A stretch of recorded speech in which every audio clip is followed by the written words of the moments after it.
जय सिया राम दीदी। सभी को जय सिया राम। रामचरितमानस उत्तरकांड। और हम लोग वेदों के द्वारा राजा राम की स्तुति को पढ़ रहे हैं, समझ रहे हैं। उससे पहले जो जटाओं के संदर्भ में दीपा ने पूछा था, वो भी हमें मिल गया, जो हमने पुराना कभी कुछ लिख के रखा था। तो में भी उसका जो तात्पर्य है बहुत दो लाइन में है। वैसे चर्चा हम लोगों ने यही करी थी उस पर कि सबसे पहले समझना पड़ेगा कि भरत का राज्य संभालना, चित्रकूट से लौट कर राज्य को संभालना, दोनों में भेद है। इसको ऐसे समझें कि भोजन बनाकर खा लेना और भोजन बनाकर पहले भोग लगाना, फिर खाना, फिर ग्रहण करना। भोजन वही है, पर भाव आपका बदल गया। और हम लोग कहते हैं ना कि अरे प्रसाद में तो पता नहीं, वैसे ही बनाते हैं, रोज वही वही डालते हैं, पर प्रसाद का बनते ही उसका स्वाद बदल जाता है। तो स्वाद क्यों बदल जाता है? क्योंकि भाव बदल जाता है। तो इस संसार में भाव बहुत महत्वपूर्ण है। भाव, प्रभाव, अभाव, ये सब हम लोग कभी इस पर फिर चर्चा करेंगे। तो भरत जी को प्रसाद के रूप में भगवान की खड़ाऊ मिलती हैं। स्वामी बनकर राज चलाना, सेवक बनकर राज चलाना, दोनों में भेद है। इस संसार में कर्म करने के लिए भगवान का सहारा जरूरी है। अभी जो हम लोग ये पढ़ेंगे, अव्यक्त मूलम नादि तरुतज चार निगमागम भने, तो वहां पर ये याद रखिएगा कि इस संसार में कर्म करने के लिए भगवान का सहारा जरूरी है। चरण के रूप में राम साथ हैं, चरण पादुका के रूप में। संसार की दृष्टि में राम को देख ले वही बहुत है। भक्त की दृष्टि में चरण पादुका अर्थात जड़ तत्व में राम को देख पाना केवल भरत के पास है। भरत चर को अचर, अचर को चर कर सकते हैं। जड़ में भी राम, चेतन में भी राम, जड़ चेतन दोनों में राम। ये चरण पादुका प्रसंग से समझ में आता है, और भरत के द्वारा चरण पादुका लेकर के राज संभालने तक के प्रसंग में। तो ऐसा तो रहा नहीं होगा कि 14 वर्ष जब भरत जी ने राजकाज संभाला होगा तो उनके सामने चुनौतियां नहीं आई होंगी।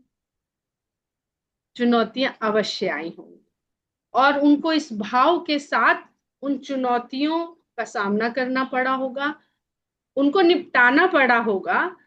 कि सेवक का धर्म क्या होता है कि वो प्रतिनिधित्व कर रहा होता अपने स्वामी का। एक कार्य बिगड़ जाने से स्वामी के जो नाम है वो खराब होगा। यही होता है ना।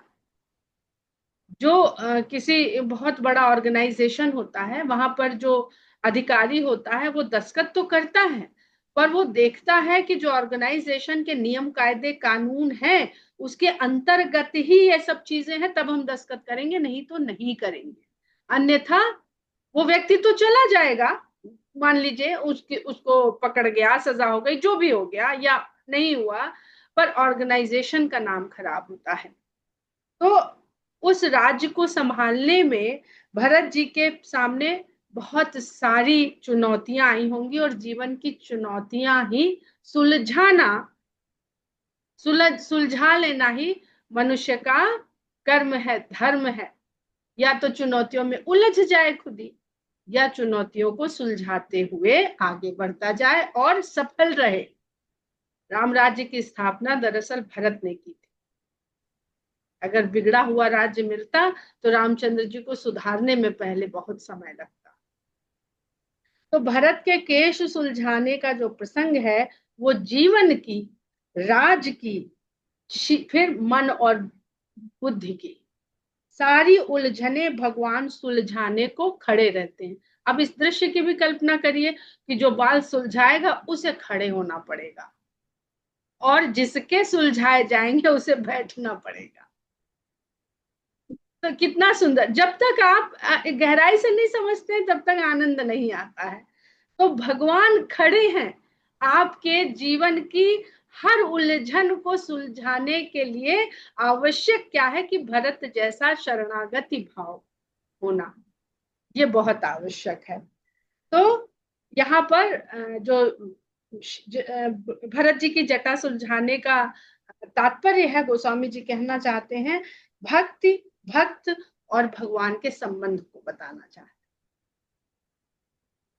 अब इसके पश्चात हम लोग यहाँ पर आते हैं, ये अपना छंद पढ़ते हैं जहां पर छोड़ा था कल, दोहा संख्या 12 के बाद का है, और उसी छंद पर आ जाते हैं आप लोग। 4, 8, 12, 16, जो 16 पंक्ति के बाद, अव्यक्त मूलम नादि तर त्वच चारि निगमागम भने, शतकंध शाखा 25 अनेक पर्ण सुमन घने, फल जुगल विधि कटु मधुर बेली अकेली जहि आश्रित रहे, पल्लवत फूलत नवल नित संसार बिटप नमा। इसका अर्थ हम लोग थोड़ा सा इसके जो बेसिक हैं उनको सुन लें, समझने का प्रयास कर लें, तो इसको समझना फिर बहुत आसान हो जाएगा, फिर आप लोग को खुद ही समझ में आ जाएगा। तो यहाँ पर जो संसार है, जो अव्यक्त संसार है, उसको अव्यक्त जो है ईश्वर परमात्मा, वो जब व्यक्त हुआ है संसृष्टि के रूप में या संसार के रूप में या संस्कृत के रूप में, तो उसकी तुलना उपमा या प्रतीक वृक्ष के रूप में की गई है। बहुत ऋषि मुनियों ने अलग अलग तरह से संसार को कहने का प्रयास किया है। किसी ने भव सागर कहा है, तो किसी ने भव नदी भी कहा है, तो किसी ने भवकूप भी कहा है। तो अब ये कैसे कहा जाता है उसी से, और गोस्वामी जी ने गोपद भी कहा। जैसी आपकी इंद्रियों का आयतन होगा यानी फैलाव होगा, ये संसार आपके लिए वैसा ही रूप लेगा। थोड़ा कठिन है पर समझिएगा, क्योंकि वही संसार वो है ना जहाँ पे गोस्वामी जी ने लिखा है, बिनु पद चले बिबसहु जासु नाम नर कहाही, जन्म अनेक रचित अघदाही, सादर सुमिरन जे नर कहाही, करही भव सागर गोपद इव तरही। है ना? तो वही वही संसार किसी के लिए गाय के पद से बने हुए गड्ढे के समान है, जिसमें बरसात में थोड़ा सा जल भर जाता है, और बरसात नहीं है तो जल भी नहीं भरेगा। उसको पार करने के लिए कितना प्रयास करना पड़ता है। वही संसार किसी के लिए भवसागर के रूप में। तो हम अपनी इंद्रियों को कितना इस संसार में लिप्त करते हैं, बढ़ाते हैं, फैलाते हैं। मेरा मेरा मेरा मेरा मेरा करके हम जितना फैलाते हैं, उतना बड़ा हमारे लिए संसार होता चला जाता है, और जितना बड़ा है उतना ही इसको मुश्किल फिर पार करना है।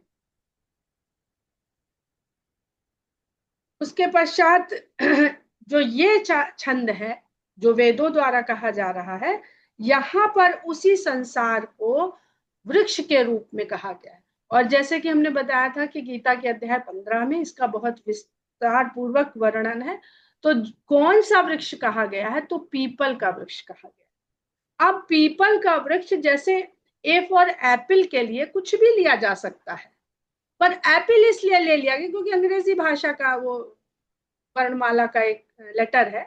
तो जो एप्पल जल्दी से दिख जाएगा, जल्दी से समझ में आ जाएगा छोटे बच्चे को, तो एप्पल कहते हैं उसको, उसकी कल्पना हो जाती कि अच्छा एप्पल, जो आप बोल रहे हैं दैट इज ए।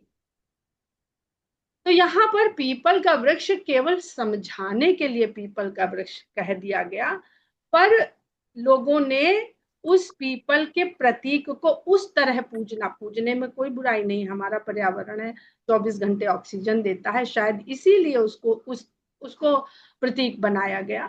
लेकिन इसका अर्थ ये नहीं है कि आपने जो पढ़ लिया उसको भौतिकता की दृष्टि से उसको तो पूजना शुरू कर दिया, लेकिन अंतर्दृष्टि, बाह्य दृष्टि से तो आपने देख लिया, लेकिन अंतर्दृष्टि से आप वेद के कहे गए या गीता के कहे गए उस तथ्य को, उस तत्व को नहीं समझ पाए। तो पीपल का वृक्ष कहा गया है। और इस पीपल का ये जो भगवान अव्यक्त है, अव्यक्त मूलम नाम, वो व्यक्त होता है वृक्ष के रूप में इस संसार वो वृक्ष के रूप में प्रकट होता है, दिखाई देता है, तो संसार को भव सागर कहा जाता है। अब भव सागर का जल स्थिर होता है, वृक्ष के रूप में भगवान प्रकट होते हैं, तो उस जल जो स्थिर है, तो स्थिर जल किस तरह से बिहेव करता है? दर्पण की तरह। ये नारद जी के प्रसंग में सबने पढ़ा, जब नारद जी से कहा कि भाई अपनी शक्ल तो देखा जाके, शंकर के गणों ने, कि चले तो आए यहाँ कूद फान करके, पर देख तो लेना चाहिए। कहते हैं गोस्वामी जी ने ये भी बहुत सुंदर वहां पर ये किया कि दर्पण की महत्ता क्या है। बाह्य दृष्टि का भी दर्पण आवश्यक है और अंतर्दृष्टि का, मन निज मन मुकुर सुधार। अगर बालकांड में वो उस दर्पण की बात करते हैं जो बाह्य दृष्टि देता है, तो आगे चल के वो अंतर्दृष्टि के दर्पण की बात करते हैं, जहां पे लिखते हैं निज मन मुकुर सुधार। मुकुर यानी दर्पण, अपने मन के दर्पण को सुधारो। रखिए प्लीज। तो वो जो भव सागर का स्थिर जल है, करुणा जी आप यहाँ से म्यूट नहीं हो पा रही हैं, आप अपने पास से अपने आप को म्यूट कर लीजिए। वो जल जब स्थिर रहता है तो उस जो ईश्वर अव्यक्त से व्यक्त हुआ वृक्ष के रूप में, उसमें उसका प्रतिबिंब पड़ता है। और जब प्रतिबिंब पड़ता है तो हमको क्या दिखता है? सबसे ऊपर जड़ दिखती है, उल्टा। ये मैंने चित्र क्लिनिक बनाया था में पहले, हम इसको आप पेशेंट आता इसे है तो देख यहाँ सकते हैं, भी ये करवाते जैसे इस तरह से है। हैं मिनट्स। तो ये भव सागर है, ये वृक्ष है, और ये वृक्ष का प्रतिबिंब है। हाँ, वॉकिंग डिस्टेंस 2 मिनट्स है। पेशेंट को वेट करना, पेशेंट को तो ज्यादा वेट करना। अब इसको पहले यहीं से समझ लीजिए कि ये जो जल है ये स्थिर है, अचल अवस्था में है। इसी स्थिर जल को भवसागर भी बहुत सारे ऋषि मुनियों ने कह के समझाया है। इसी भवसागर में उस वृक्ष का प्रतिबिंब बन रहा है, और जीव जो है जब इस भवसागर में उतरता है, उतरते ही क्या होगा? जल में हलचल हो जाएगी। तो जब वो बाहर खड़े होकर के अपना प्रतिबिंब जीव देख रहा है, खाली वृक्ष नहीं देख रहा है, वो इससे बाहर खड़ा है, तो वो वृक्ष का प्रतिबिंब तो देख ही रहा है, वो अपना प्रतिबिंब भी देख रहा है। तो अपने प्रतिबिंब को देखता है तो वो उसी को स्वयं मानता है, क्योंकि उसने अपने को तो कभी देखा ही नहीं है। बिना दर्पण के जीव अपने को नहीं देख सकता है, तो वो उसको ही स्वयं मान लेता है, और स्वयं को जानने के लिए उसमें कूद पड़ता है, या पकड़ने के लिए कूद पड़ता है कि ये मैं हूं। किसी को भ्रम कहते हैं, जो कहा गया ना, भ्रम, अहंकार हमें भ्रम का बोध कराता है। तो वो उसमें जब कूद पड़ता है तो जल में हलचल हो जाती है, और जिसे वो देख रहा था वो खो जाता है। जब वो खो जाता है तो वो, अब वो तो कूद पड़ा, तो कूद पड़ा तो उसे वहां तो समय तो बिताना पड़ता है, चाहे तैर के बिताए, चाहे लट्ठे का सहारा ले, चाहे कुछ भी करे। जब वो प्रयास करते करते फिर से किनारे आता है, फिर उसके जल के स्थिर होने की प्रतीक्षा, समय बीतता है, काल बीतता है, फिर वो देखता है और फिर वो सब भूल जाता है पिछला क्या हुआ, तो फिर उसमें डुबकी मार देता है। तो बार बार डूबता रहता है, डूबने से बचने के लिए प्रयास करता रहता है। तो ये तो आवागमन का, जन्म मृत्यु का ये चक्र है, जो मनुष्य इसमें फंस जाता है, क्योंकि वो स्वयं को, स्वयं के शरीर को, आत्मा का तो प्रतिबिंब वहां बन ही नहीं रहा है, तो वो इसमें बार बार फंसा रहता है, जिसके लिए तुलसी से लेकर कबीर तक ने सबने कह रखा है। जीव स्वयं के प्रतिबिंब को जानने, पकड़ने के लिए प्रतिबिंब को सत्य जान उसमें उतरता है, तो जल में हलचल मच जाती है, न जीव रह जाता है न प्रतिबिंब। फिर प्रयास कर किनारे आता है और बारंबार यही चक्र चलता रहता है। यदि तैरना आ जाए, ठीक, अपना आप तो खो गया, लेकिन बुद्धि काम कर रही है, तो तैर के इससे पार निकला जा सकता है। यदि तैरना आ जाए, या नाव और बेड़ा आदि कुछ भी मिल जाए जिसमें पतवार भी हो और खिवैया भी, तो भी इस भवसागर से पार हुआ जा सकता है डूबने के बाद भी। लेकिन उस भवसागर में बहुत सारे जीव जंतु भी हैं जो उसे खा जाएंगे। अब ये सुंदरकांड में सेतु बनाने के प्रसंग से जोड़ के इसको समझिएगा, क्यों भगवान ने पुल क्यों बनाया? पुल बन जाए अब इस पर या तो पुल बन जाए या आपको उड़ना आ जाए। तो उड़ने की क्षमता कैसे आएगी? जब आप हनुमान की तरह साधना करके उस अवस्था तक पहुंचेंगे तो उड़ना भी आ जाए। उड़ने में भी हनुमान जी को कितनी चुनौतियां मिल गई, सुरसा मिल गई, सिंहिका मिल गई। तो ऐसा तो है नहीं कि उड़ना आ गया तो सुरसा से और सिंहिका से बच जाएंगे। सुरसा जीवन के विषय रस, जिनको आप खाते जाएंगे वो बढ़ते जाएंगे, यानी जितना रसास्वादन करेंगे उतना बढ़ते जाएंगे। रसगुल्ला खा के एक बार तो तृप्ति होती नहीं है, 10 दिन बाद फिर लगता है अरे बड़ा अच्छा था रसगुल्ला, फिर से खाया जाए। तो रसास्वादन बढ़ता जाता है।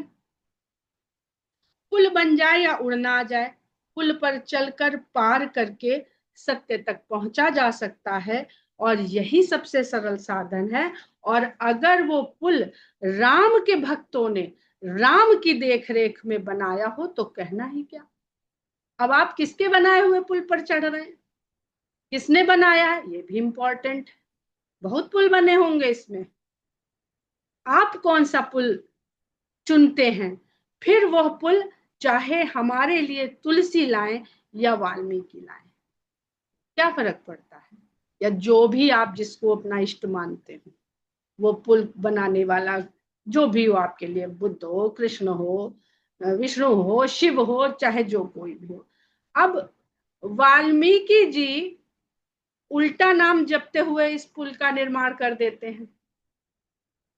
तो उल्टा नाम जपते जपते जब मरा मरा कहते कहते राम बन सकता है, तो इसीलिए तुलसीदास जी वाल्मीकि के बाद आए हैं, हुए हैं, तो वो कह देते हैं भूमि परे जम जात है, उल्टो सीधो बीज, तुलसी मेरे राम को रीझ भजो या खींच।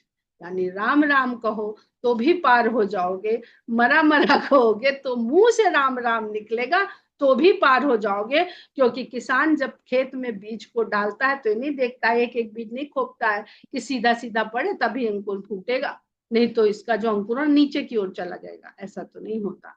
अंकुर जब फूटता है तो वो ईश्वर की ही ऊपर क्यों बढ़ता है। वो साइंस का एक सिद्धांत है कि उसको सूर्य का प्रकाश चाहिए इसलिए उस ओर बढ़ता है, और जड़ को जल और खनिज चाहिए इसलिए वो नीचे की ओर बढ़ती है, पर वो ईश्वर की ओर बढ़ता है। प्रकाश क्या है? ज्ञान का प्रकाश है। सूर्य को हमारे हमारे अपने लोक में, पृथ्वी लोक में, ईश्वर, कर्म, ऊर्जा, प्रकाश, राम, सूर्यवंशी राम, हमारे लिए जो सूर्यवंशी राम है वो हमारे लिए सूर्य ही है। तो इसके पश्चात हम लोग चलते हैं थोड़ा सा, जहां पर हम लोगों ने सांख्य योग को पढ़ा था, क्योंकि इसमें आप देखेंगे तो इसकी अव्यक्त मूल है, जड़ है, जो अनादि है, दिखती नहीं है। इतना जाल, उसका जड़ का भी उतना ही जाल फैला हुआ है, और जो पत्तियां लगती हैं वो पत्तियां निरंतर लगती रहती हैं। ऐसा नहीं होता है कि किसी वृक्ष में पत्तियां लगना बंद हो जाए। इस पर हम लोग चर्चा करते रहेंगे। और पत्तियों के साथ साथ अनेक पर्ण सुमन घने पत्ते और पुष्प भी इसमें बहुत संख्या में होते हैं। फल जुगल विधि कटु मधुर, और दो तरह के ही फल लगते हैं, एक मीठा और कड़वा। ये फल जो कर्म है उसका फल है, वो मीठा और कड़वा दोनों हमको मिलता है। बेल अकेली जही आश्रित है, एक बेल है जो अकेली बेल है जो इस पर आश्रित रहते रहे अगर आश्रित। बेल का गुण क्या होता है? अपना कुछ नहीं बनाती, परजीवी होती है ना, पैरासाइट, वो सारा पोषण इसी वृक्ष से लेती है।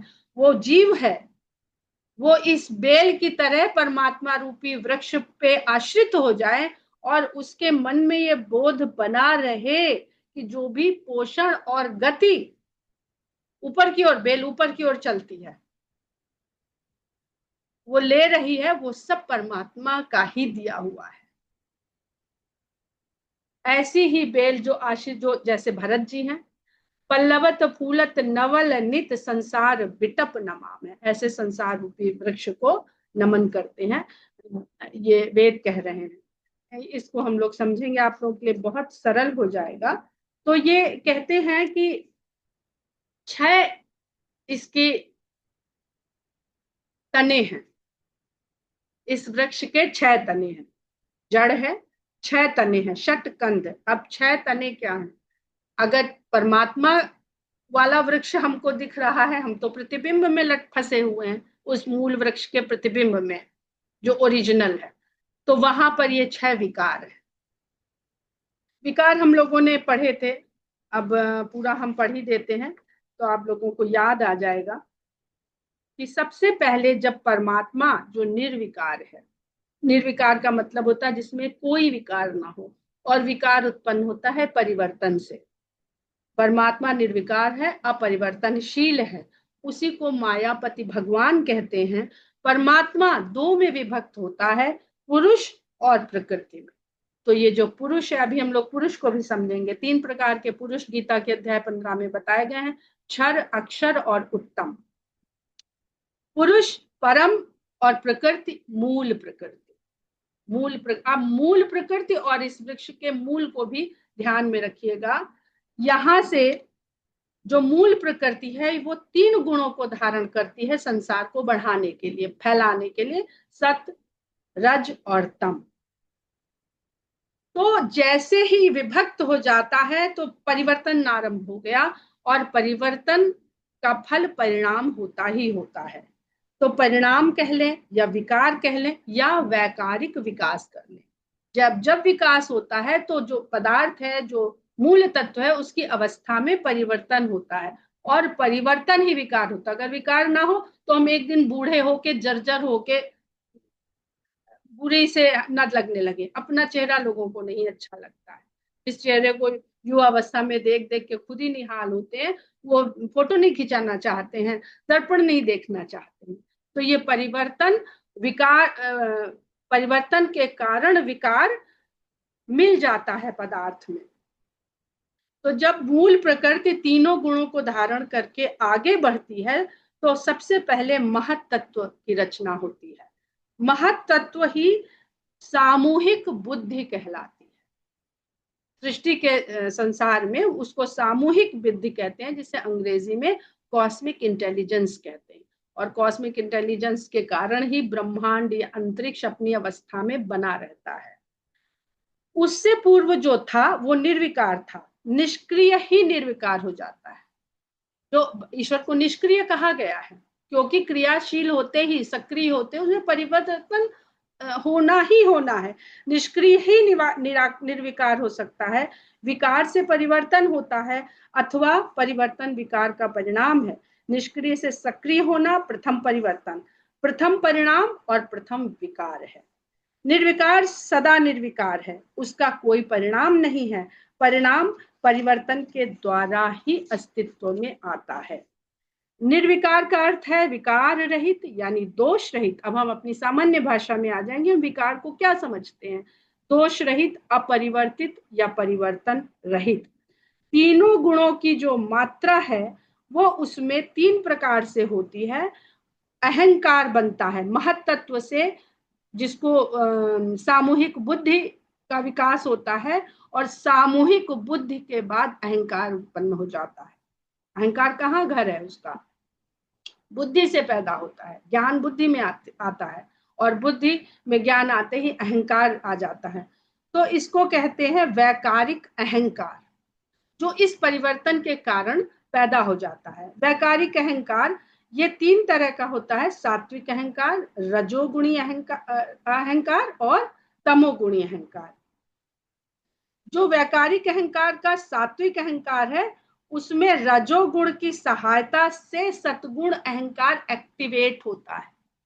सतोगुणी अहंकार निष्क्रिय अवस्था में रहना चाहता है। जैसे सनत कुमारों की जो कथा है, वो नहीं जाना चाहते संसार में। वो कह देते हैं कि जब हमें संसार में जाकर आप तक ही पहुंचना तो हम जाके क्या करेंगे, हम पहले ही आपके कुमार हैं, सदा कुमार अवस्था में रहते हैं, वो छोटे छोटे बालक हैं। तो ये सतोगुणी अहंकार ही रह जाता तो सृष्टि आगे नहीं चलती। तो इस सतोगुणी अहंकार को आगे बढ़ाने के लिए, क्योंकि जो पड़ोसी होगा वही उससे ज्यादा संपर्क कर पाएगा, तो सतोगुणी के जस्ट बाद रजोगुणी अहंकार होता है, जिसके संपर्क से ये सतोगुणी अहंकार प्रभावित हो जाता है। तो सतोगुणी अहंकार में अल्प मात्रा रजोगुणी अहंकार की होती है। इसके कारण 11 तत्व उत्पन्न होते हैं। तो प्रकृति में अब सतोगुणी, रजोगुणी और तमोगुणी अहंकार प्रविष्ट हो जाते हैं, और इसी के कारण फिर इस सृष्टि, स्थिति और प्रलय होती है। यहां से हम लोग आगे बढ़ते हैं और अहंकार पर ही रहते हैं। अहंकार विकार को प्राप्त करके वैकारिक यानी ज्ञान शक्ति प्रधान, जो सतोगुणी अहंकार है उसमें ज्ञान शक्ति प्रधान होती है, और जो रजोगुणी अहंकार है उसमें क्रिया शक्ति प्रधान होती है। ज्ञान, ज्ञान से क्रिया, तेजस अहंकार कहते हैं उसे। और जो तमोगुणी अहंकार है उसमें द्रव्य शक्ति अर्थात पदार्थ शक्ति सबसे ज्यादा प्रभावी होती है, और ये मैटर, जिसको कहते हैं फिर मैटर की रचना होती है। तो जब आप ब्रह्मांड की रचना कैसे होती है ये समझना चाहेंगे तो ऐसे ही होती है। तो जो जब मैटर बन जाता है उसमें तमोगुणी अहंकार की प्रधानता हो जाती है, और पदार्थ स्वयं को अहंकार के कारण, अहंकार उसमें है, वो उस पदार्थ स्वयं को ही स्व मानने लगता है। अहंकार के कारण जीव या पुरुष खुद को कर्ता भोक्ता मानने लगता है। तामस अहंकार में, अब यहाँ पर हम लोगों ने 5 महाभूत तत्व पढ़े थे, वो डिटेल में नहीं जाएंगे। फिर अहंकार के बाद देखिए मन, वैकारिक अहंकार से मन की रचना होती है। इसको भी डिटेल में नहीं बताएंगे वरना बहुत समय हो जाएगा। अब हम लोगों ने पढ़ लिया मन, बुद्धि, अहंकार। जब पदार्थ बन जाता है तो इसमें से जो ज्ञानेंद्रियां बनती हैं और कर्मेंद्रियां बनती हैं, यानी 5 भौतिक तत्व बन जाते हैं। जब 5 भौतिक तत्व बन जाते हैं तो ये आपस में संगठित हो जाते हैं। ये आपस में संगठित हो जाते हैं तो उसमें जो पुरुष, परम पुरुष परमात्मा जब विभक्त हुआ था तो वो प्रकृति को एक्टिवेट किया था, तो वही परमात्मा का अंश हर जड़ पदार्थ को एक्टिवेट करने के लिए सब में प्रविष्ट होता रहता है, समाहित होता रहता है। इस कारण जब वो 5 जड़ तत्व संगठित होते हैं तो उसमें भगवान का जो अंश है, परमात्मा का अंश है, वो जब मिल जाता है तो वो सक्रिय अवस्था में आ जाती है। क्योंकि अभी हमने पढ़ा कि सक्रिय तो सृष्टि का सिद्धांत है कि उसे सक्रिय होना पड़ेगा। यही वो बीज है जो इस छंद में जो हम लोग पढ़ेंगे, जो उस वृक्ष के मूल को पैदा करने के लिए कोई बीज होना आवश्यक है। थोड़ा कठिन है, थोड़ा नीरस भी लग रहा होगा आप लोगों को, पर ये पूरा इसके बाद जो 4 छंद है उसमें इसीलिए गोस्वामी जी कह देते हैं कि जो ऐसा मानते हैं, जानते हैं, सीखते हैं वो उसको माने। हमें तो आपका ही ये स्मरण करना और गाना ये सब ज्यादा अच्छा। तो जब कठिन रास्ते पे जाएंगे तभी तो हमें पता चलेगा कि भैया ये कठिन रास्ता काहे को पकड़े, चलो ये सीधा रास्ता पकड़ लेते हैं। तो कठिन रास्ते के बारे में जानना तो चाहिए, तभी तो सरल रास्ता भगवान तक जाने का पकड़ेंगे, नहीं तो इसी संसार में बार बार उसमें डुबकी लगाते रहेंगे। 5 ज्ञान इंद्रियां, 5 कर्म इंद्रियां, इसलिए जो मोटे मोटे 6 विकार, अब इसमें देखिए जहां पे कहा गया है षटकंध, जो तने हैं ये 6 विकार हैं। और मुख्य मुख्य जो 6 विकार हैं वो भूख, प्यास कहीं तो हमने लिखा था इतना ज्यादा, भूख, प्यास, वाणी, ये सब चीजें हैं 6 विकार। आप लोग समझ रहे होंगे कि कौन से 6 विकार होते हैं।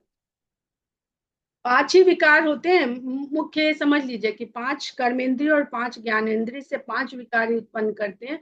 वो 6 तब बन जाते हैं जब इन 6 विकारों के साथ अथवा मन अथवा बुद्धि ये उसमें जुड़ जाती है, और वो फिर घने कहते हैं गहरे हो जाते हैं। विकार मन और बुद्धि उससे न जुड़े तो विकार हमारे लिए बहुत सरल है उसको छोड़ देना, लेकिन मन और बुद्धि उससे जुड़ जाते हैं तो ये 6 विकार हो जाते हैं, और ये मनुष्य को फिर नीचे की ओर ले जाते रहते हैं, वहीं फंसाते रहते हैं। और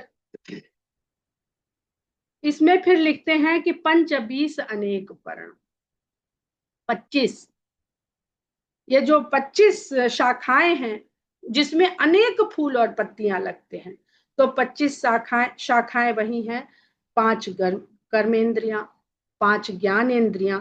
फिर हम लोगों ने इन सभी भौतिक तत्वों के तन्मात्रा और महाभूत, हर महाभूत की तन्मात्रा है, ये पढ़े थे। तो 5 तन्मात्रा, 5 महाभूत, 5 कर्मेंद्रियां, 5 ज्ञानेंद्रियां, ये हो गए 20। और इनमें मिले महत्त्व, अहंकार और मन, ये हो गए 23। और ये प्रकृति के, सृष्टि के आरंभ, पुरुष और प्रकृति, जब परमात्मा ने भेद करके 2 रूपों में अपने को बांट लिया तो हो गए परमात्मा, प्रकृति और पुरुष, तो ये हो गए 25 शाखाएं। अब यहाँ पर हम लोग, कल अभी समय हो गया है, हम लोग अब सीधे सीधे समझ लेंगे। पत्ते, फूल, फल, पुरुष, क्षर पुरुष, अक्षर पुरुष, उत्तम पुरुष, और उत्तम पुरुष से भी ऊपर भगवान राम का मर्यादा पुरुषोत्तम स्वरूप। तो अब आप समझ रहे होंगे कि ये सब कथा, ये कहानी क्यों पढ़ रहे हैं, क्यों? क्योंकि मर्यादा पुरुषोत्तम राम का स्वरूप वास्तव में है क्या, जो नर होके, पुरुष होकर के यहाँ पर आते हैं और बालक होकर के आते हैं, और मर्यादा पुरुषोत्तम पूरी अपने लीला के द्वारा वहां तक पहुंचते हैं। भगवान को जानने, जुड़ने के लिए 4 मार्ग ही होते हैं, नाम, रूप, लीला और धाम। तो गोस्वामी जी सबसे पहले नाम का बखान करते हैं, फिर रूप का बखान करते हैं, फिर लीला का बखान करते हैं, और लीला के बाद धाम, अयोध्या धाम, साकेत धाम, वहां पर राजा राम का सिंहासन पर विराजमान होगा। तो बड़ा सुंदर प्रसंग है उत्तरकांड में। कल बस इतना याद दिला दीजिएगा कि हम लोग आज यहाँ से हम भी लिख लेंगे कि हम लोग नाम, रूप, लीला और धाम से आगे बढ़ेंगे। जय सिया राम। जय सिया राम विनीता जी, बहुत अच्छा।